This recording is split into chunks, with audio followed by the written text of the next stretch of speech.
to Storytime with Mrs. Eubanks. Today's book, titled Big Al, was written by Clements and illustrated by Yoshi. In this story, we meet a fish by the name of Big Al.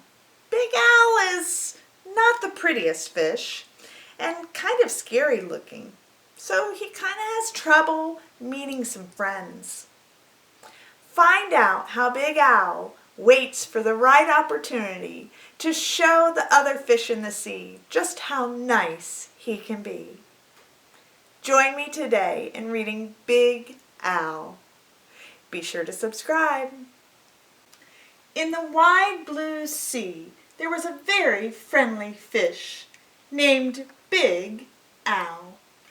You could not find a nicer fish. But Big Al was also very, very scary. Other fish seemed to have at least one friend. Some had many, but Big Al had none. He did not really blame the other fish. How could he expect little fish to trust a great big fish with eyes and skin and teeth like his? So Big Al was lonely and cried big, salty tears into the big, salty sea. Big Al really wanted friends, so he worked at it. First, he tried wrapping himself up with seaweed. He thought it was a great disguise, but no one else did. Who wants to stop and talk to a floating plant that has big, sharp teeth? Then he thought that if he puffed himself up round, the other fish would laugh and see how clever and silly he could be. All they saw was how big he could be, and they steered clear.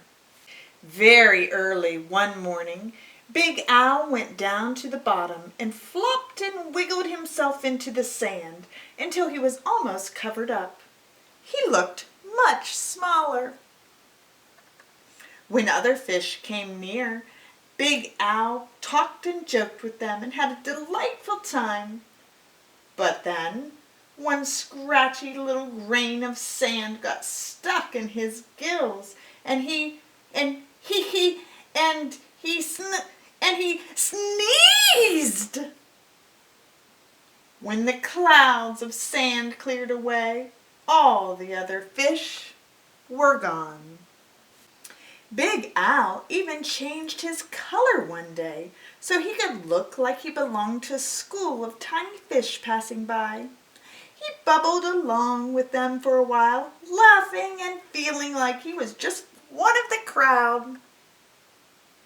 But he was so big and clumsy that when all the tiny fish darted to the left and then quickly back to the right, Big Al just plowed straight ahead.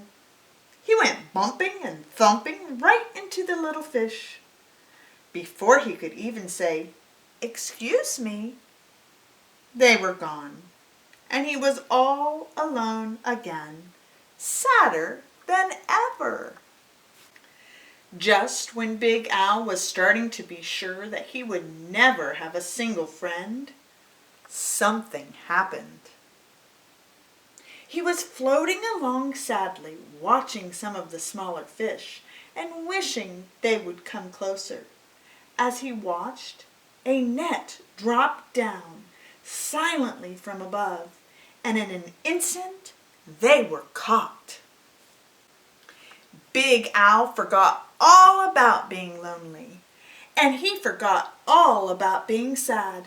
His eyes bulged out bigger and rounder than ever, and with a mighty flip of his tail, he opened his mouth and charged straight at the net.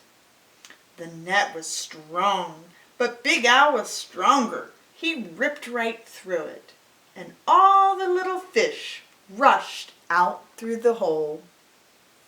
But when Big Al tried to turn around and go out of the hole, he got all tangled up in the net. He was stuck. The net went higher and higher toward the bright surface of the sea, and the little fish watched Big Al as he disappeared above them. When the little fish were able to speak again, all they talked about was the huge, wonderful fish that had saved them. How great to be free! But what a shame that the big fellow had been captured.